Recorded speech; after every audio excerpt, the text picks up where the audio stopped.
Madurai அரிட்டாப்பட்டியில் tungsten சுரங்கம் திட்டம் நிறைவேற்றப்படாது என்று மத்திய அமைச்சர் கிஷன் ரெட்டி உறுதி.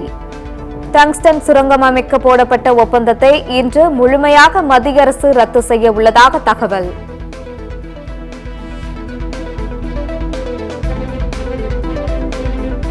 இரும்பின் தொன்மை நூலை சென்னையில் இன்று வெளியிடுகிறார் முதலமைச்சர் மு.க. ஸ்டாலின். கீழடி மற்றும் கங்கை கொண்ட சோழபுரம் அருங்காட்சியகங்களுக்கும் அடிக்கல் நாட்டுகிறார்.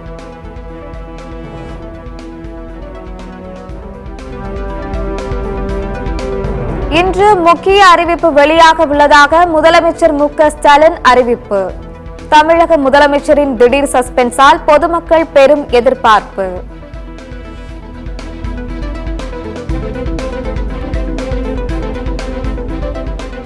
ஈரோடு கிழக்கு தொகுதி இடைத்தேர்தலில் தபால் வாக்குகளை செலுத்தும் பணி இன்று தொடக்கம்.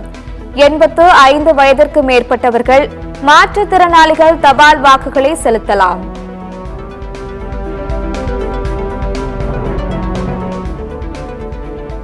லடாக்கில் ஏற்பட்ட மிதமான நிலநடுக்கம். பூமிக்கு அடியில் 10 கிலோமீட்டர் ஆழத்தில் ஏற்பட்ட நிலநடுக்கம் ரிக்டர் அளவுகோலில் 3.7 பதிவு.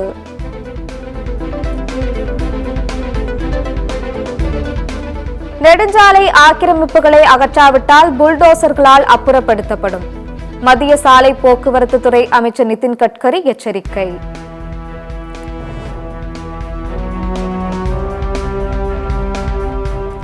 டிரம்ப் நிர்வாகம் இந்தியாவுடனான இருதரப்பு உறவுகளுக்கு முன்னுரிமை அளித்து வருகிறது. வாஷிங்டனில் மத்திய வெளியுறவுத்துறை அமைச்சர் ஜெய்சங்கர் பேட்டி.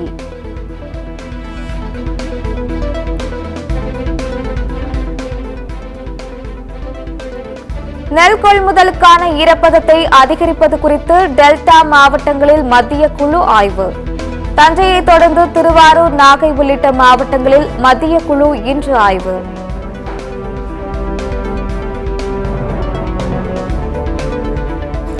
மகாராஷ்டிரா மாநிலம் ஜல்கானில் விரைவு ரயில் மோதி 12 பேர் உயிரிழப்பு. ரயில் விபத்தில் படுகாயமடைந்த பலர் மீட்கப்பட்டு மருத்துவமனையில் அனுமதி.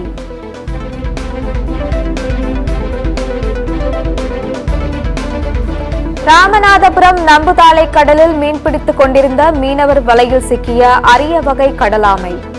உயிருடன் மீண்டும் பத்திரமாக கடலுக்குள் விட்ட மீனவர்கள்.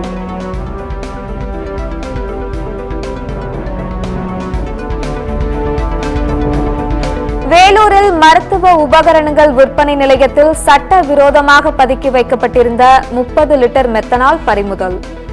கிடங்கு மற்றும் விற்பனை நிலையத்திற்கு சீல் வைத்து அதிகாரிகள் விசாரணை.